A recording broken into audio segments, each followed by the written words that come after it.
नमस्कार, बहुत बहुत स्वागत है आपका आयुर्वेद पर आधारित हमारे इस बेहद खास कार्यक्रम स्वस्थ विचार में।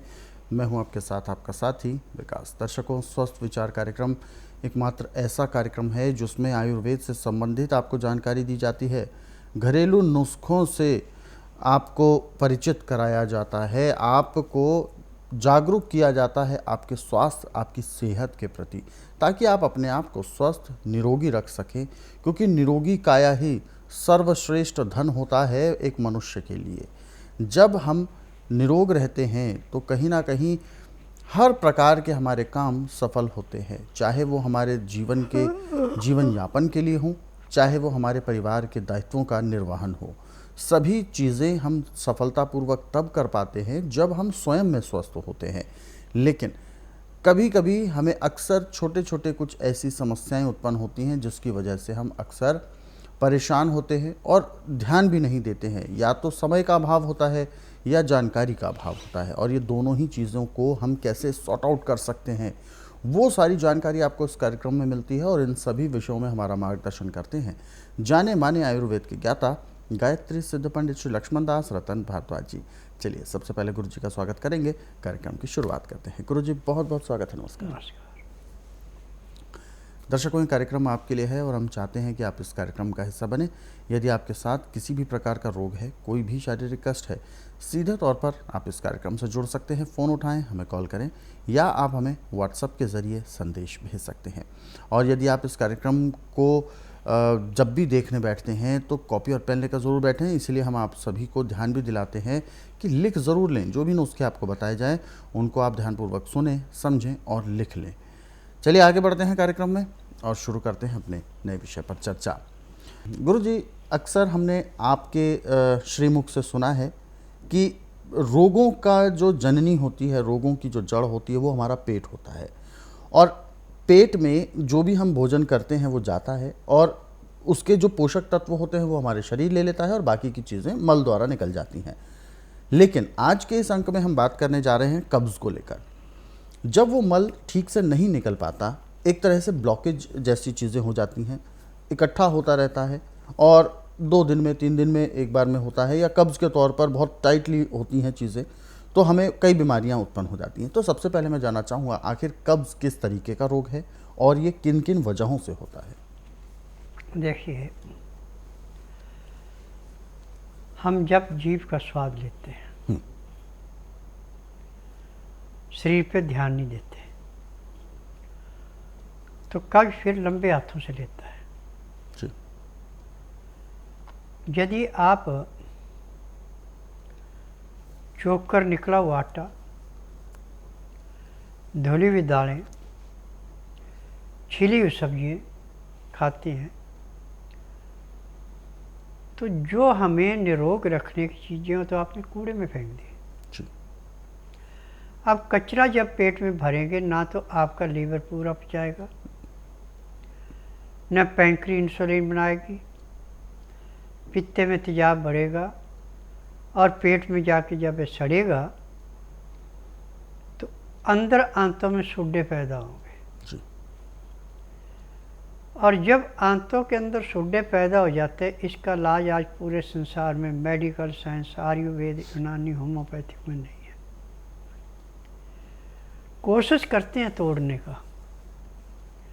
परंतु टूटता नहीं। और स्वस्थ विचार एकमात्र आश्रम ऐसा है कि इसमें हर एक रोग को जड़ से काटा जाता है। सबसे पहले तो खान पान पे ध्यान दिलाते हैं कि घर में चक्की हाथ की हो तो सोने पे सुहागा, ने तो सिंगल फेस की आप घर में भी चक्की लगा सकते हैं।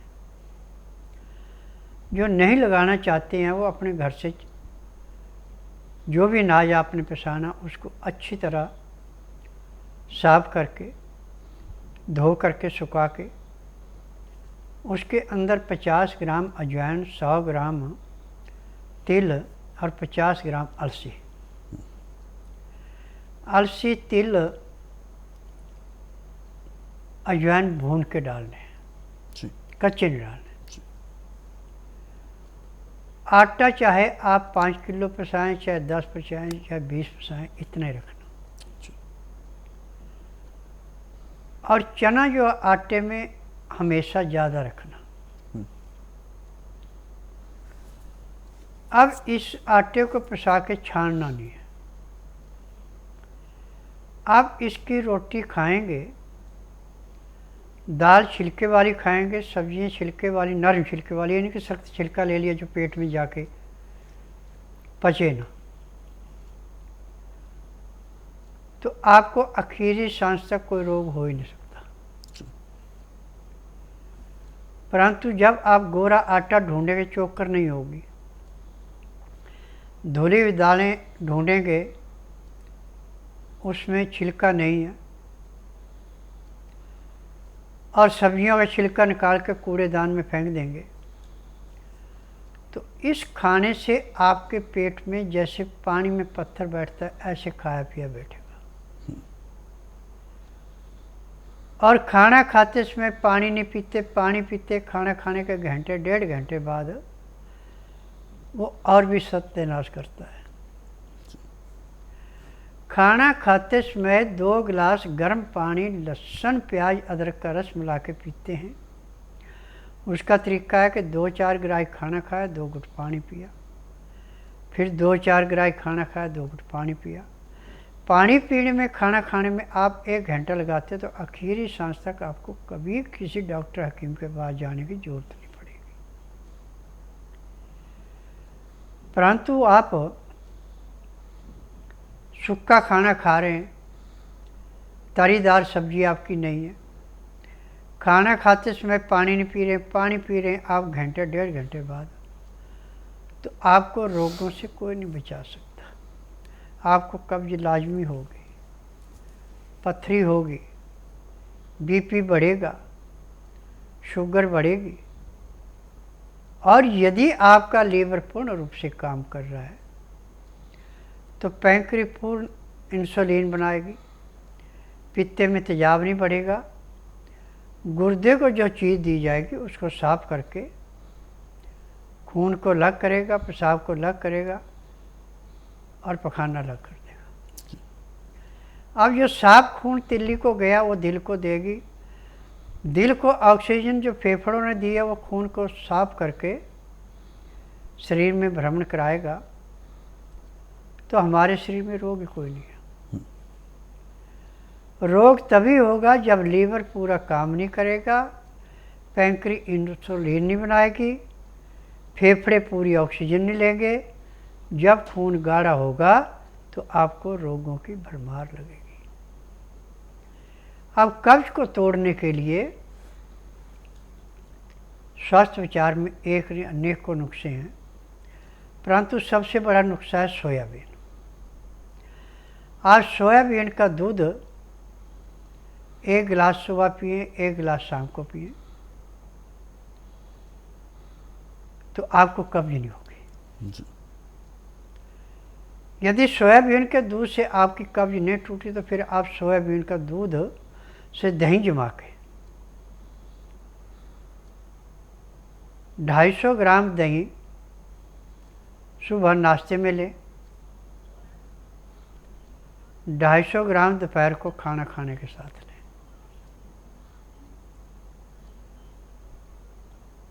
तो आपको अब कब्ज नहीं होगी जी।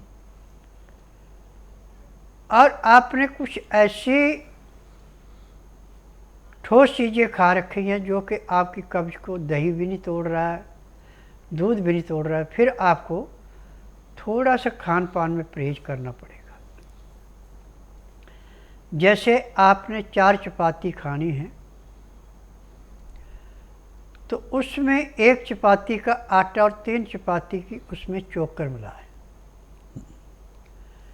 अब इस आटे की रोटी बना के आप दही के साथ या सोयाबीन के दूध के साथ खाएं, और खाते समय 2 गिलास गर्म पानी, लहसुन प्याज अदरक का रस मिला के पिएं। और सलाद में भी आप कम से कम 20 से 50 ग्राम तक प्याज आप खा सकते हैं। आपको ज़िंदगी में कब्ज क्या कोई रोग हो ही नहीं सकता जी। प्याज के अंदर की विशेषता है कि लीवर से ज़बरदस्ती काम कराता है, पैंक्री से ज़बरदस्ती काम कराता है, पित्ते में तेजाब नहीं बढ़ने देता, और गुर्दा खाए पिए को ऐसे फिल्टर करता है जैसे गंदे पानी में थोड़ी सी फटकरी डाल के उसके सारे गंद को नीचे बिठा देते, पानी साफ हो जाता है। ऐसे खाए पिए को पचा करके गुर्दे से फिल्टर करा के जिस जिस रास्ते से बाहर निकालना उससे निकाल देता है। अब कब्ज का नाम कहाँ रहेगा। परंतु एक बात का ध्यान रखना कि स्वास्थ्य विचार की दवाइयों में चाय, कॉफ़ी, मीट, अंडा, मछली, तली हुई चीज़ें, मैदे की चीज़ें, बर्गर, पिज़्ज़ा, आर्टिफिशियल चीज़ें कोई नहीं चलती। पानी जब भी पीना हल्का गर्म पानी पीना। पानी के अंदर लहसुन, प्याज, अदरक का रस डालते सोने पे सुहागा। नहीं तो लहसुन, प्याज, अदरक चाहे तीनों थोड़ी थोड़ी चीज़ें मुंह में डाल ले, चाहे तीनों में से कोई भी एक डाल ले। पानी भरते जाए मुंह में, जो भी आपने मुंह में लहसुन, प्याज, अदरक कोई भी चीज़ डाली उसको चबाते जाएं, पानी पीते जाएं। एक गिलास पीने में 15 से 20 मिनट लगाते आपको कभी कब्ज नहीं होगी। और कब्ज है और लहसुन, प्याज, अदरक के साथ पानी पी रहे हैं, गर्म पानी 15 से 18 डिग्री, तो ये भी कब्ज को ऐसे तोड़ता है जैसे कूड़े करकट के ढेर को माचिस की तीली जला के समाप्त करती है। अब इसमें एक बात का विशेष ध्यान देना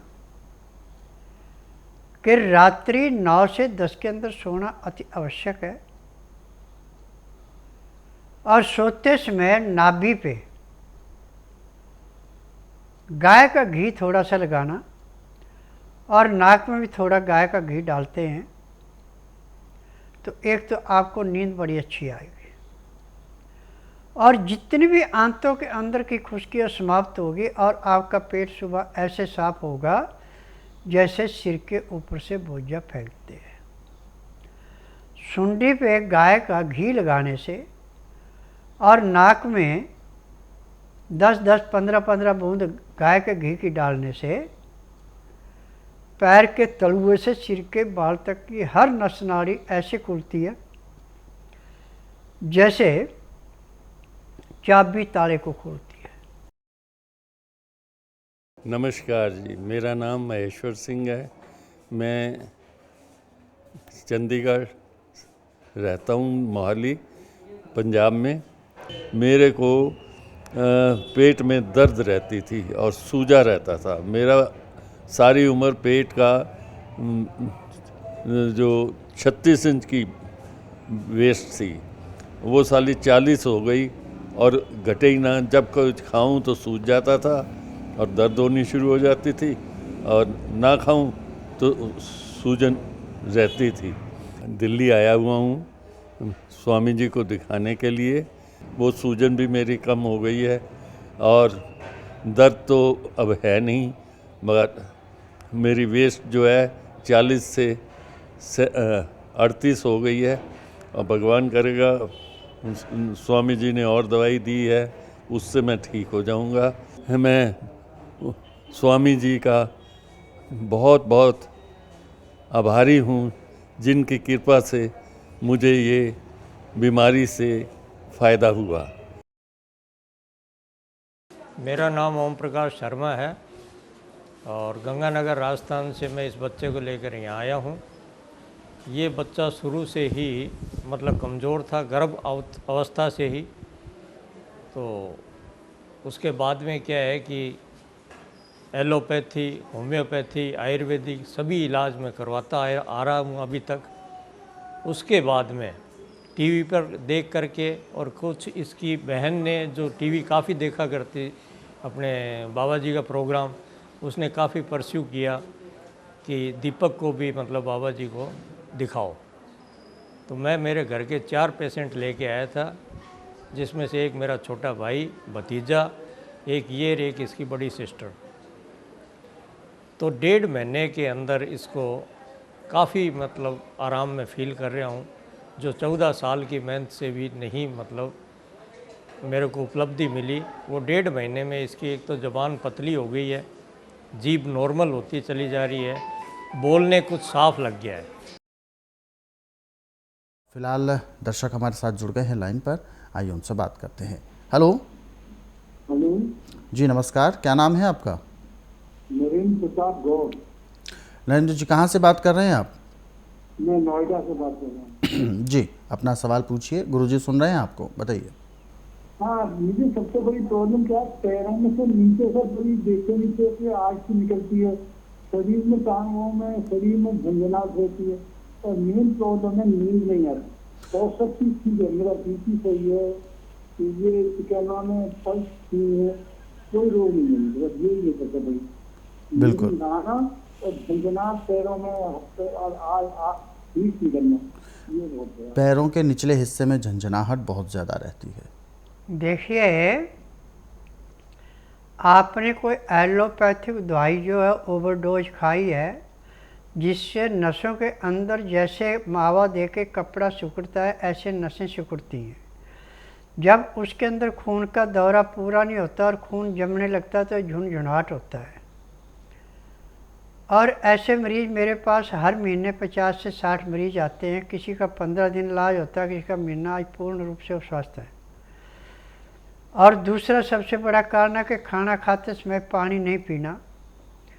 खाना खाने के घंटे 1.5 घंटे बाद पानी पीते हैं तो पानी के अंदर में जो कमी पड़ती है, लीवर को पूरा पानी मिलता है, इससे जो अंदर स्लेबा बनना वह पूरा नहीं बनता, और पैंक्री पूरी इंसुलिन नहीं बनाती तो शुगर बढ़ जाती है। जब खून के अंदर शुगर बढ़ती है तो खून गाढ़ा हो जाता है। गाढ़े खून का भी जब सर्कुलेशन पूरा नहीं होता तो भी ये तकलीफ होती है। यदि आपने इस रोग से मुक्ति पानी है, रोग मुक्त होना है, तो आप बुधवार छोड़कर गुरुवार से लेकर मंगलवार के बीच में मेरे आश्रम में आइए। जिस दिन आश्रम में आना उस दिन रात्रि 10 बजे तक खा पी के दातन कूड़ा करके बड़ी इलायची मुंह में रख के चूसते रहें।